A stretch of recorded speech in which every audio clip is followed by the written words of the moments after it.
wachtet auf, I think is the phrase that I remember from the Johann Sebastian Bach cantata. Keep awake, wake now, wake it up. Let's go. So now we are starting the new year. Happy New Year to everybody.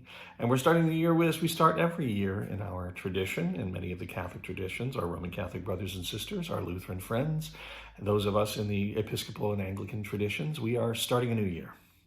And this is the second year in our cycle, so we'll start with Mark.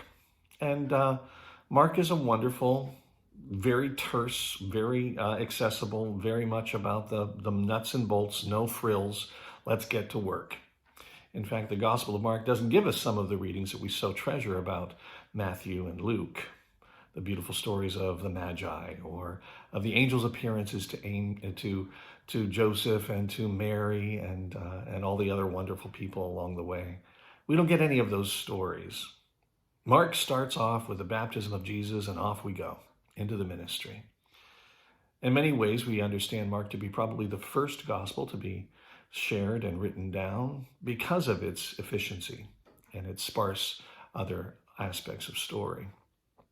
And so with Mark, we start right off from the very beginning. Where are we? Where are we as a people? Where are we as a person of faith? Where are we in our Catholic traditions? I always think of ourselves as Advent people. We are Advent people. Somewhere between the ascension of Christ and his promise to come back and the second coming, whatever that means, we are here. We are a people in expectant hope. We are a people of Advent. We are people who are waiting. And we're not quite sure when our waiting will be over.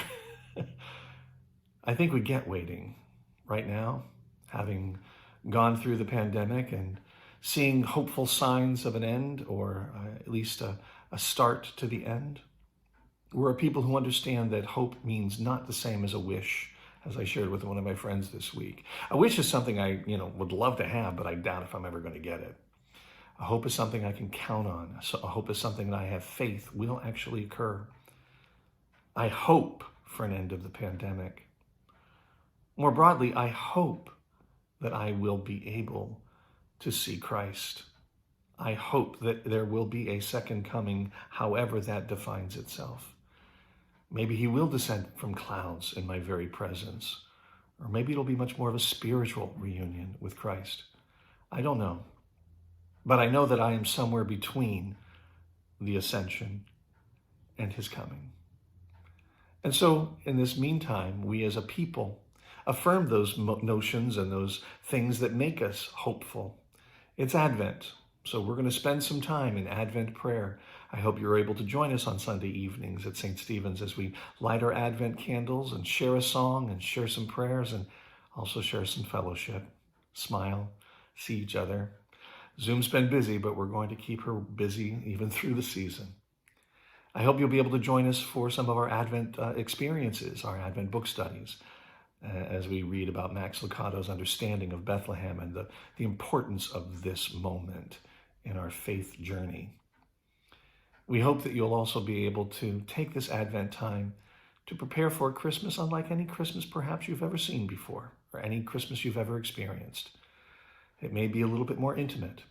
It may be a little bit more in-house, family-oriented, as many of our Thanksgivings were. Maybe it'll be a little bit more spiritual. Maybe it'll be a little bit more connected. And we also hope that you will join us at St. Stephen's in continuing to reach out to others. We have our Advent boxes that we're going to be filling throughout the season, and hopefully be able to share those on Boxing Day in honor of our St. Stephen's and English traditional background, and provide food and sustenance for those who may be struggling at this time of year. Advent is a time of hopeful expectation, and we hope that you will be able to enjoy this walk through this season with us. Amen.